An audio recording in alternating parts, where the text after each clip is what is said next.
So I'm Nikki Duffield-Townsend, and I'm a friend of the History Festival. And as I've just said, I do have the pleasure this evening of chatting with Kate Hutchinson. Kate was a speaker at the History Festival in 2017 with her presentation, Blurring the Lines. And she was also a guest at the Young People Showcase for the History Festival last year. Amongst many other things, she's a regional officer with the charity Diversity Role Models. She's a director at Wipe Out Transphobia, and also, as you'll probably find out during the course of our discussion tonight, a pretty badass rock musician. So welcome, Kate, to Shrewsbury LGBT Plus History Festival.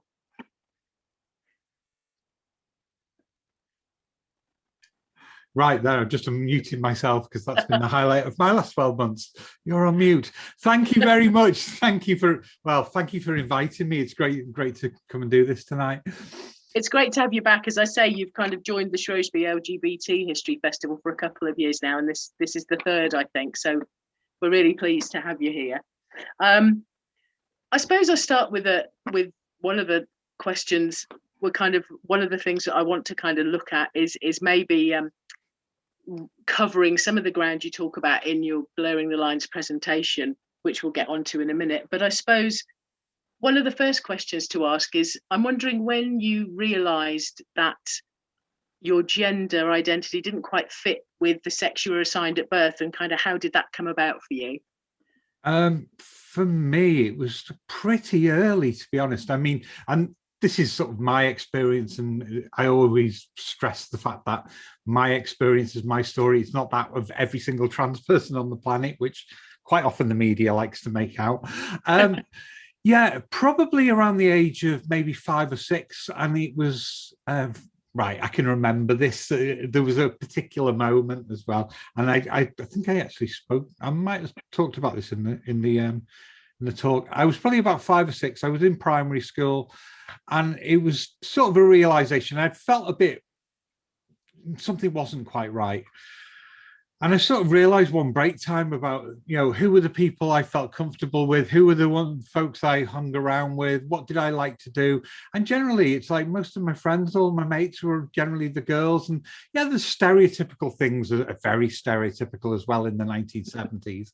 Yeah, I'm getting on a bit, but yeah, but it was sort of around then. Sort of, you're talking mid 1970s. The playground was an extremely gendered place. I know it is now, but I can remember going to play with all my friends who were generally the girls, and a teacher telling me to leave the girls alone and go and play with the boys. And I was like, doesn't compute. They're my friends. That's all that actually matters in that case. But it was around that time I can remember knowing, I felt, yeah, I'm not one of the boys. Everybody tries to label me with this word boy, and it's not me. I'm one of the girls. But if I told anyone, and I probably told 1 or 2 people, I would get made fun of absolutely horribly for it. So it also negatively sent a huge message out to me originally to just not tell anyone. So yeah, that was it. It was it. How long, I suppose, because 5 or 6 is quite a young age. And as you say, in terms of being able to verbalize that to other people, or even kind of process it properly in your own brain, kind of when did it start to become more of a kind of a formed thought, if you like? Or I think it's when I started to see visibility of people who were trans. I mean, using the word trans, that was a word that wasn't in my vocabulary. Yeah. I knew how I felt about myself. And I think probably the first occasion I think I saw anything, when I saw somebody and I thought, they're like me, I feel like them, was probably around 1980. So I would have been 9 or 10. And it was, I think there was a TV show on at the time with a trans woman called Julia Grant. And it was a TV show called, was it George to Julia, A Change of Sex, I think was what they called it. Right. Just the language they used then. But I mean, I was like 9 or 10 years old, and I can remember that, which is, and I can remember watching it thinking, oh, there are people like me then. There's not something wrong with me in that way. Yeah. And, I didn't really watch everything, take it all in. But I realized that core part of it. But again, another horrible thing was she was treated horribly in that show. Something like medical professionals sort of telling her off for taking certain steps and for doubting her. I mean, I've watched it again since, so I know it quite well now. But at the time, just seeing visibility of somebody who made me realize I wasn't alone, that there were other people out there that were like me too. Yeah. That had a really positive impact. But then I also saw the things like the Sunday newspaper headlines, which would make fun of trans folks. It would be sex swap shocker and things like that. And they would sensationalize this story, which at the core of it was about somebody struggling with their identity and just trying to be authentic and be themselves. So I mean, I think like you, I mean, I was born in 1970, so my kind of 70s and 80s were my kind of growing up era as well. And I don't recall that documentary, but I think in those years I never really recall even hearing the word trans or being aware really of that. I mean, in terms of, if we leave music aside for a minute, but I suppose in the media in general, I mean, did you, apart from that documentary, say, but just in general terms of kind of the LGBT plus community, do you remember seeing any visibility really in the media? And unfortunately, as you've just said, the experience with that program was, it was quite negative. But I just, if anything else springs to mind that you kind of remember. I mean, LGBT visibility in the 70s was not great. And what there was of it, it was generally people who maybe fell into certain stereotypes, and almost it was self-deprecating. That person was, almost making fun of themselves in a certain role. So you had, certain actors. We had, Are You Being Served? And we had various people where there were very camp gay men sometimes, and it was basically they would sort of exaggerate and make fun of that character within the show, and it was always quite negative in that way. But again, it was still a little bit of visibility even for the negativity. So I know, for other friends who were growing up at that time, just to see somebody who they realized might be a little like them, even though there was this whole negative maybe portrayal sometimes, that they felt less alone because of it. Yeah, definitely.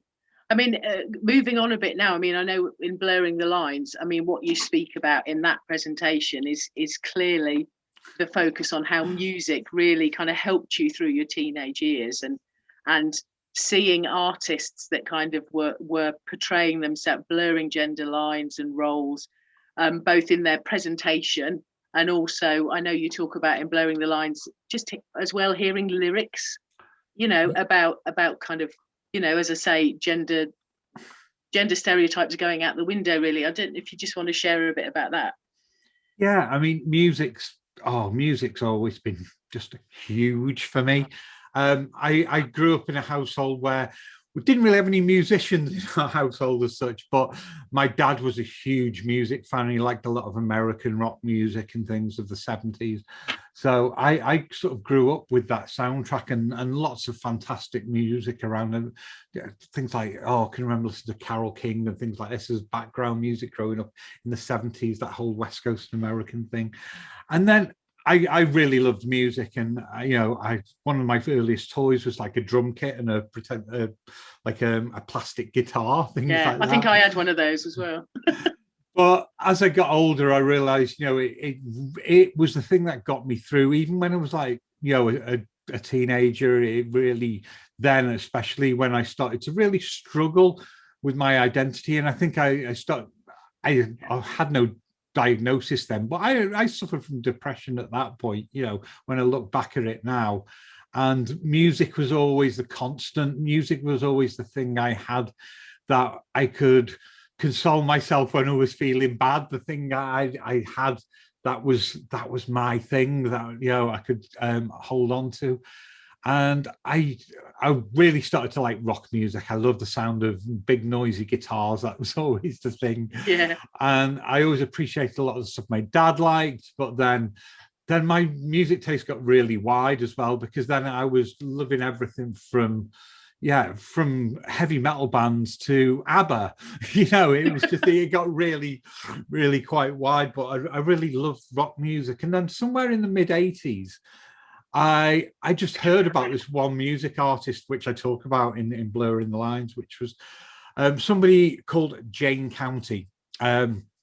It's a stage name, Jane's sort of stage name, Jane County.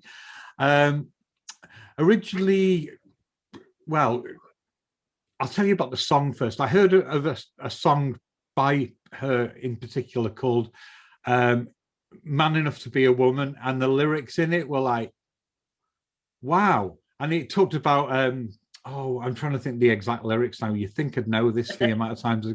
Something about I've got a transsexual feeling, and it actually uses words and language where it's talking about being basically pressured to being this masculine person because that's what society told her that she should be, because she was a trans person.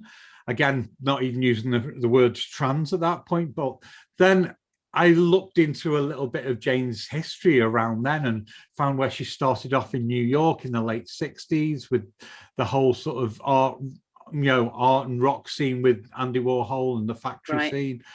And all of these, and then I discovered Lou Reed, and then I discovered David Bowie, and then I discovered, and it was this whole sort of world of music that sort of opened up. That was the one particular song. I've forgotten one of the key moments, actually, if you want me to really. Yeah, no, go ahead. And this is in the talk too, and this is the bit where in the talk I get the audience participation. There was one particular moment, and this really didn't involve a trans person, and it was basically somebody being really authentic and just being themselves and thinking, I don't give a damn what anyone else thinks about me, I'm just being me. Yeah. That was in 1980, I think it was 81, and it was a November week, and on a Thursday night, and this is almost the way I say it. I love the fact that you even know what month it was. It's brilliant. It must be so embedded. It was right. Yeah, it was a Thursday night. There was a certain TV show that went out on a Thursday night, and on this TV show they had lots of music on it. Can anyone guess where it is yet? And they were going to have this artist on there called Shakin' Stevens, who was a really quite famous at the time Welsh music artist who did a lot of retro rock and roll stuff. He couldn't make it, so they replaced him with a new band. And this new band were called Culture Club.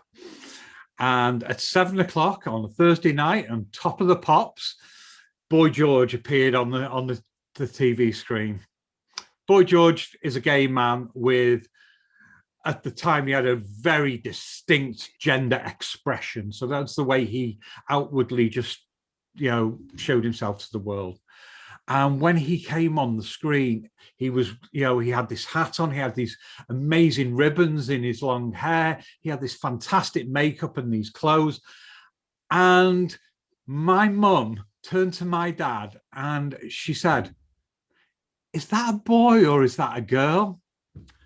And for this 10, 11-year-old who was sat there, I was thinking, wow, there's somebody who's like being themselves and on national TV in front of millions would watch that show. And it just sent a huge wake up moment of the little light bulb going, so people can stand up and be themselves and not have to conform to what society expects them to do. Yeah. So that was a big light bulb moment. And then it moved on to, finding people like Jane and hearing her music, and then me trying to find everything she'd ever did, and then learning about this wider. It was always, none of it was ever mainstream music. It was always below the surface because it was always seen as being, I use these words because I actually categorize myself as some of these words, the freaks, the weirdos. It was always people who were marginalized or pushed, and that was the language that was used towards them. And some of the people use those phrases to quite happily identify themselves. Yeah, exactly. You mentioned there, sorry to interrupt. Yeah. You mentioned there, your mum's response and asking the question about, is that a boy or a girl? just thinking about kind of you at that age and in your childhood, somebody's just popped a question in the Q&A, but just saying, did you have any kind of friends or peers when you were growing up and kind of had these joys at highs and lows, if you like, as a teenager? Was there anybody that you kind of confided in, or? Not up to a point, yes, but not really blatantly outwardly, you could say, Right. because I didn't know, because I mean, going to school in the say secondary school in the 80s, at that point, you would hear homophobic, biphobic, transphobic language around you all of the time.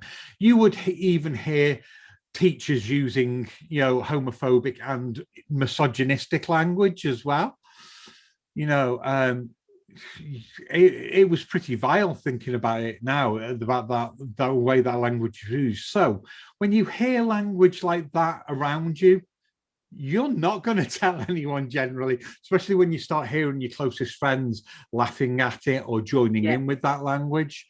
Even though I then sort of realized in later years that, well, some of those friends that were around me were part of the LGBT community. They weren't out at the time, and some of them who are still my friends now. And I realized how we all sort of were complicit in that up to a point, because we were all trying to protect ourselves because we were afraid, and we were aware of the bullying that came with it. If somebody was seen as not, if the was the girl with the short hair who liked to play sports, then she was bullied, and she was all the time, she was labeled a lesbian. Or if it was a boy who was slightly feminine in any way whatsoever, he was then bullied as being gay. And whether we were lesbian, gay, or whatever our identities were, we didn't want to be bullied, so we generally hid it. But you can only hide it so far, and generally bits of you leak out. If you know what I mean. They do.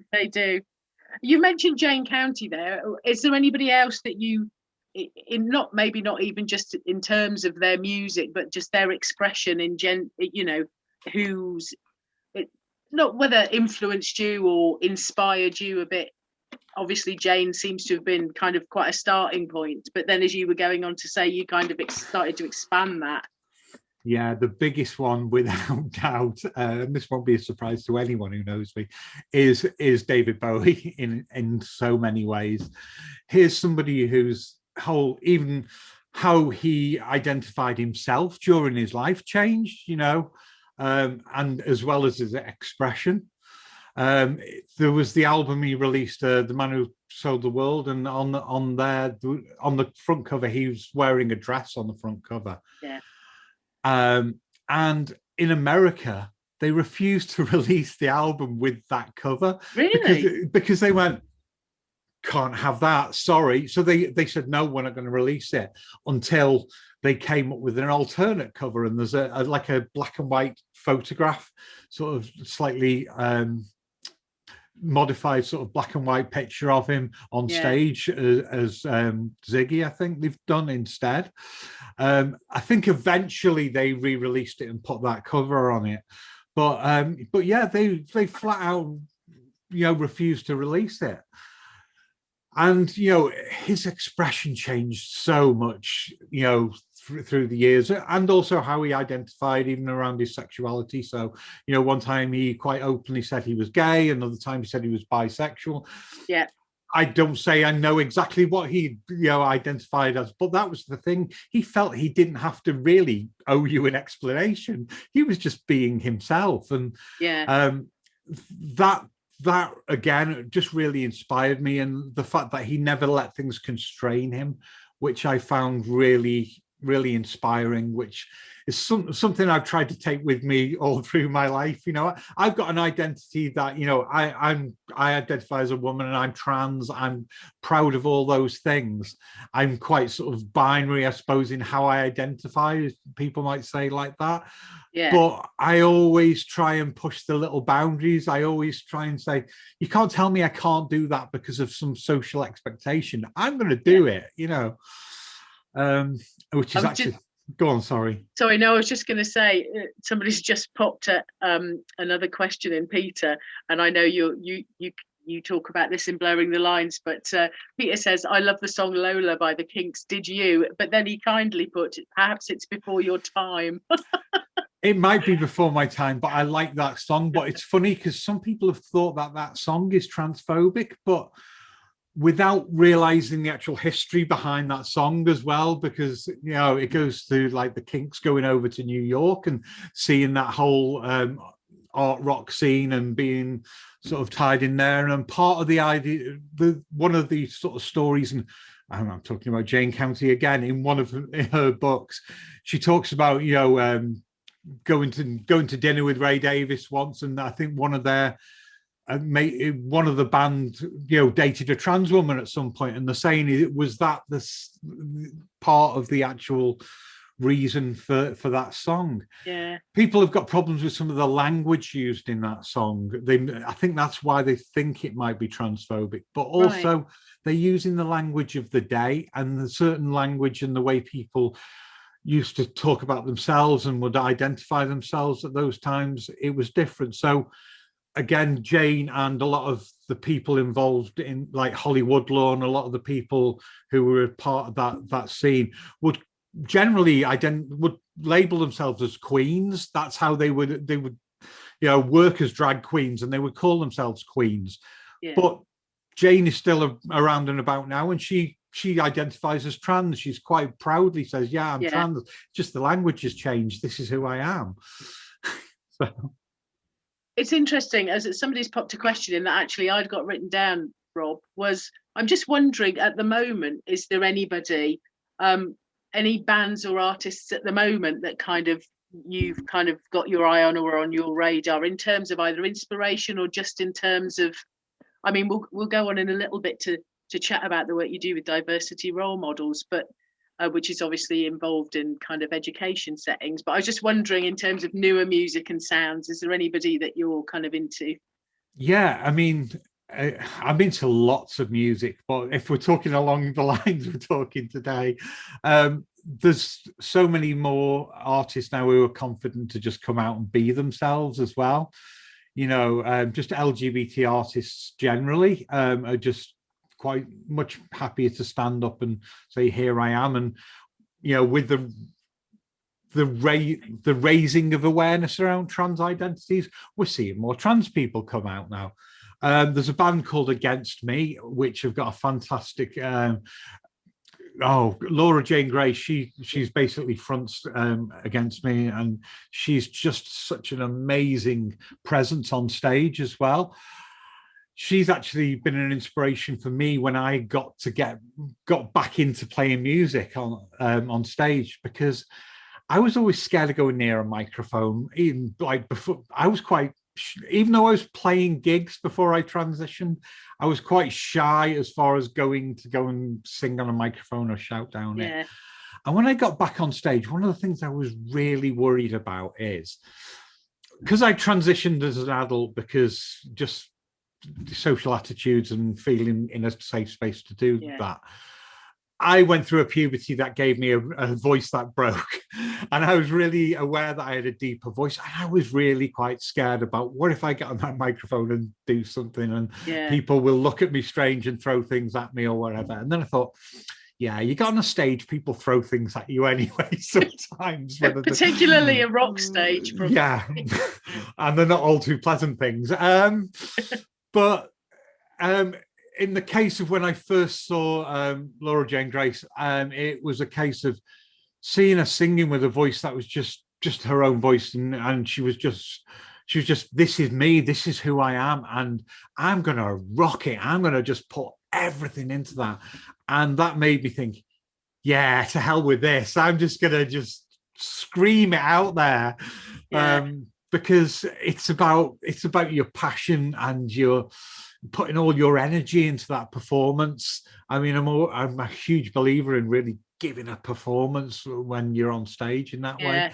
And yeah, she does that in every single way. And I think she's an amazing sort of I don't always use the word ambassador, but she's in a great, amazing piece of visibility for the community and for, you know, the LGBT community as a whole, for somebody who's just being authentic and getting out there and doing it, you know. Yeah. I know it's interesting with you talking about bands then.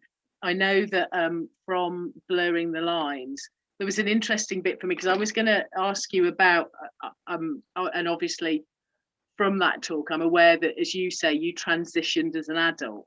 And I was going to ask you how those people in the music community reacted really to when you came out and transitioned, and what was it like getting back on stage again. But I picked up a bit in Blurring the Lines, which I found really interesting, that you talk about, you made some assumptions about the band you were in at the time, I think I'm right in saying, and made a decision that you kind of thought, actually, I'm in this rock, I think you described them as big beer-bellied blokes in a rock band. And even before you'd kind of transitioned or told them, you decided that they won't be having any of it, and I'm going to leave. But I just wonder if you want to tell what happened after that, really. Because that actually ties into work then, because we do these role model stories at work, and that's a particular piece of my life. So yeah, I transitioned, quit the band because it was beards and beer bellies, I think is how I put it. Because we were all like, it was a very sort of macho stereotypes again. There we go with those societal stereotypes. And it was one of those bands I thought, these folks are really not going to accept me. And I walked away. And not long after, I was in my local town, and a friend came up to me, one of my best friends, Sarah, and she came up and she knew her. I was out and about to her, as pretty much once I'd quit the band. And she was like, what are you doing? I'm like, not playing in any band. She's like, why not? I'm like, because I'm a bit scared. And she was like, well, we need a bass player, come and play with us. And I was like, no, I don't know, it's going to be a bit scary. And she's like, and she won't take no for an answer. Sarah, if you're watching, you know it's you. We all need a bit of Sarah sometimes. Yeah, absolutely. And she basically dragged me to band practice. And as soon as I was there, I was loving it again. It was like, oh, I've missed this for the few 6 months or so I was out of it. And then it came to the day of the first gig that we did, and I was terrified. And it was about 500-600 people type thing, a local, like a miniature festival locally in Wrexham, where I'm based. And we're waiting to go on stage, and I can hear them sort of starting to introduce us, and it's like, it's too late to back out now.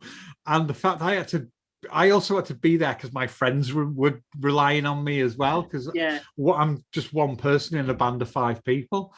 So we walk on stage. I can't look at the crowd. I can hear them. I'm looking at the floor, put my guitar on, looking at the floor, turn around to the front. I'm looking at the wedge monitors that you have on the front of the stages, because I still don't want to look at them, even though I can hear them.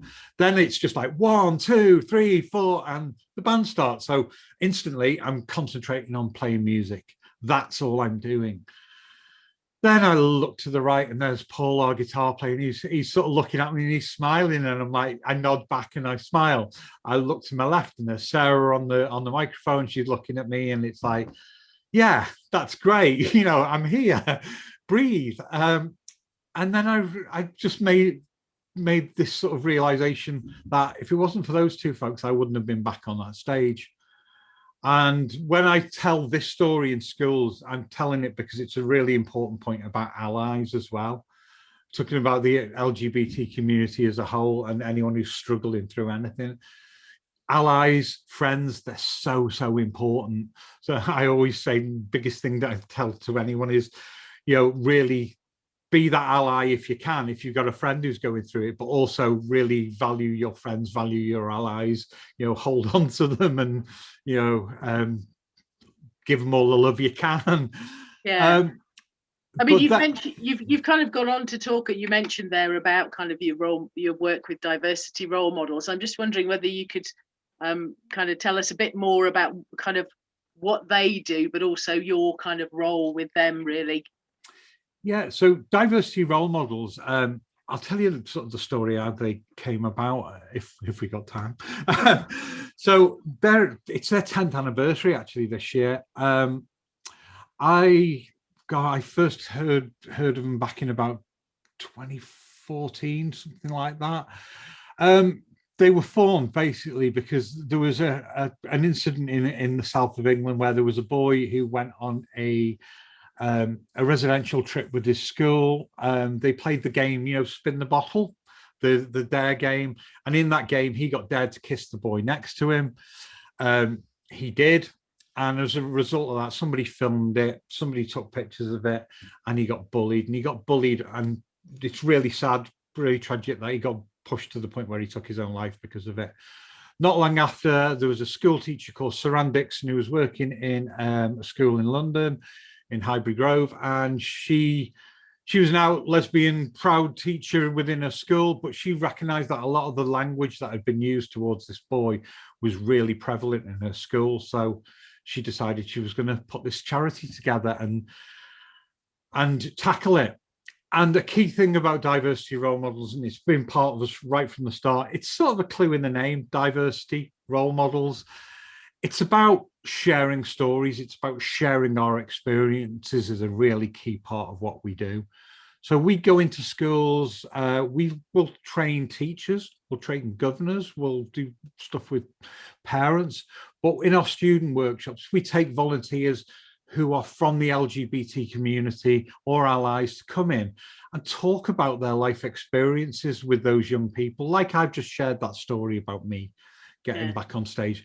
Can we find out that the honesty of those stories, the openness of those stories, it builds so much empathy and understanding with young people in those classes. Quite often, we might get a teacher who says, yeah, you want to watch this class, there's a couple of lads in there who are a bit lively. They might be offensive and some of the things they might say. And we're like, okay, we'll go with this and see how we go. And generally, those lads might be there with their mouths open going, really? And because they respect the fact that we're being really honest with them. I was going to say, and they've got actually a person in front of them as well sometimes who has the confidence, to be in that position, to kind of, rather than it being somebody maybe that on their peer level that they could tease, or somebody at a distance on a screen, it's actually somebody that's going, here I am, ask me what you want, I'll tell you my story, kind of. And I think from, I work in education, I'm not a teacher, but I work in school settings, and I think sometimes it is surprising, you do get those pupils that teachers do give you a heads up about, or but if you can, as you say, you present as, and you've used this phrase a lot, authentically yourself with people, particularly young people, it's amazing what you can kind of impart to them. Even you can see sometimes just the wheels going round. In terms of somebody's asked, it kind of ties in here, but in terms of sharing your experience, somebody has asked in the Q&A, for yourself personally, was there, they phrased it, was there a trigger moment in you kind of coming out as your true authentic self, or was it a process for you? I came out a couple of different, well, it's you never stop coming out, do you? It's like, for me, it's like I ring up to access a service on the phone because I've got this type of voice. People misgender me and make assumptions, so I'm coming out again. I recently got added to a Facebook group, which is a school reunion Facebook group, so I was coming out yet again. Yeah. I think there was a couple of key points. So I tried to transition. There's a couple of times I tried to in my life. So in the sort of late 90s, I made sort of attempts then to move forward with things, but social attitudes were a lot different to now. And I just found myself in a place where, just for my mental health and well-being, that I just had to go back in, as it were, just to protect myself. But then I think when I eventually, I probably sprouted, I should say, there was a TV show on Channel 4 called My Transsexual Summer, and it was about 2010, 2011, maybe something like that. And it was basically on Channel 4, and they put a bunch of trans people in a house together and they filmed them. And I remember watching that, and there was one particular person in the group, a trans woman called Sarah Savage, who was in the group on that TV show. And I remember seeing Sarah, and she was quite early in a transition, and I saw how she was a bit unsure and a bit worried at various times. And as I watched through that series, I was bawling my eyes out at the end of it. And at the time, I was with a partner who I'd been open about my identity, even though I hadn't transitioned at that point. Yeah. I was very open with them about, how I felt about myself. And that really set it going again in my mind. Then I got made redundant from work after 17 years. And I was sat in this hospital bed, and I was really quite ill at the time. And I thought, what's the worst thing that can happen to me now? I've just been made redundant in my hospital bed. I'm ill. And I thought, yeah, I could die and no one will actually see me. No one will see me. Yeah. So that really set it going. And not long after, I went on holiday with my partner at the time, and we had a chat, and she actually encouraged me. She said, you know what, this is maybe the time that you might want to just take it. And I was like, yeah, let's go and try this. And then I went to see the GP, and then I think within 6 weeks, I was just making huge steps towards living as myself. And it happened very quickly when that decision was made. But I suppose it's everything that goes before making that decision, or, whether you're, LGBT, whatever that, and whenever you make that decision, there's always been that process behind it. I mean, we've talked a little bit about kind of attitudes in the 70s and 80s, and looking at kind of stereotypical reactions to things, even as you say, 90s, it happens now. But in terms of diversity role models, I mean, that's a lot of your work is around inclusion, and with kind of transphobia as well. Why do you think it's so important in education, particularly? Okay, every student in education deserves the right, or is entitled to the right, to have an equal opportunity to learn within that environment. That's the way it should be.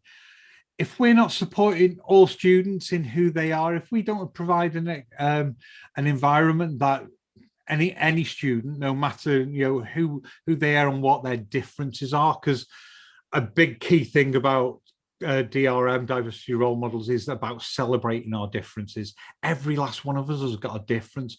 We should not be using our differences to hurt, to attack someone, to divide. We should be using them to celebrate how we all complement each other because of our differences. So I think it's the moral thing to do, that we should be giving everyone the equal opportunities to be able to learn. And unless we're supporting everyone and maybe their identities in that way, we're not doing that. If a young person's unable to be themselves, and it's the same for the workplace, you're not going to be, to use a phrase, firing on all cylinders. You're not going to be able to just put your whole self in there. And that's a really important, point. And now, thankfully, we're starting to see with, new guidance for what's relationships and sex education becoming mandatory. So schools really have to step up now and teach that. There's real positivity starting to go forward, but there's also a little bit of pushback as well towards specifically the trans community as well. Yeah, I know that the trans issue has, call it the trans issue, it's like a blanket term, but I've noticed it's become more of a concern in schools than anything to do with being lesbian, gay, or bisexual, and it's always talk about what toilets are people going to use, and and I know I had the pleasure of introducing Rico Chase earlier in the festival, and he did a presentation for us on kind of trans British history, and obviously what he was saying, and as we all know, being trans or identifying as trans is not a new thing, although because of the impact of the internet and social media, it's, as you said earlier, I think it's kind of a bit more out there. But I think that, I suppose from my point of view, and possibly I wondered what you thought, working with young people in schools, I found that having that visibility, obviously we know how social media can flip both ways sometimes, but actually you know, some of the LGBT plus young people that I've met, they are really appreciating having that that visibility there for them. I suppose, do you think overall we've made steps forward LGBT plus wise in society over the years, or as you say, or do you think it's gone in a little bit of a cycle? Like at the moment, as you say, kind of trans issues are kind of now the thing to talk about, or the thing to pick on, to, you know. Yeah, there's a common thing a lot of folks sort of in trans communities talk about, with the whole LGBT plus umbrella, whatever letters and, you know, combinations we use, but trying to be as inclusive as possible with that. Within that, it tended to be like the definitely the LG, and then maybe the B a little bit behind the LG, and then the T quite a way behind. So it was always seen that the trans community were almost about 20 years behind in some cases with certain things. So the trans community now are getting some of the language and attitude, actually longer than that, but in some cases, I mean, what I'm talking about now is when we look at the language that was used towards the LGB community with Section 28, when that was brought in 1988, it's exactly the same language that's getting used towards the trans community now, as far as inclusion sort of in education, exactly the same wording. I think Christine Burns did a couple of fantastic Twitter threads on it, so if you look up Christine Burns on Twitter, you'll see some fantastic stuff. I suppose what I'm just looking at the time, not that I want to stop chatting because you're so easy to chat to, but I suppose what's kind of next for you? What have you got? Have you got anything kind of developing, or are you continuing on your work with DRM? What's next for Kate? I do many things, to be honest. I also work with Schools Out UK with the LGBT education charity, sort of brought LGBT History Month to the UK with a fantastic Sue Sanders there. And yeah, I did still trying to do a lot of work with them. I work with Chester Pride. I'm trans officer at Pride Cymru in Cardiff as well. I fill my life with this stuff, mostly because somebody needs to do it, and I enjoy doing it. I'm somebody who's quite happily label myself as a socialist and wants to do the best thing for people at large. You know, I'm very social welfare minded, and I just want the best for society. I'm a bit of an old hippie, is another way I would phrase it. You know, I always try to do things for the greater good of people, and that sounds like really cheesy and idealistic, but no, that's the thing that gets me by. That's the thing that does it for me. That's the thing that I love to do. So while it needs doing, I'll carry on doing it until as long as I can do it. Good. We're incredibly glad of that. Thank you so much to you for joining us, and for just having a relaxed chat. I think it's been really nice just to have that informal, you know, chat with you. Are you still will you still be playing out, gigging when lockdown ends? Are you I so hope so. I sort of messaging friends through lockdown, because one band I was in sort of split up a while back, but then when lockdown started, we all started sending each these messages again, saying, yeah, we need to do something again when this is over.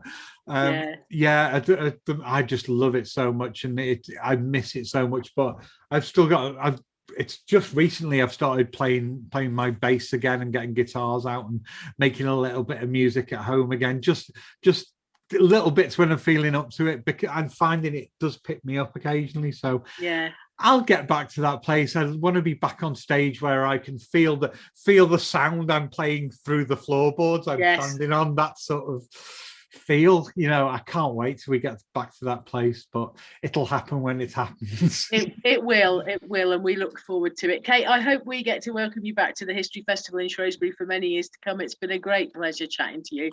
Absolute and getting pleasure to know you a bit more. Thank you so much. Kate Hutchinson, everyone. Woo!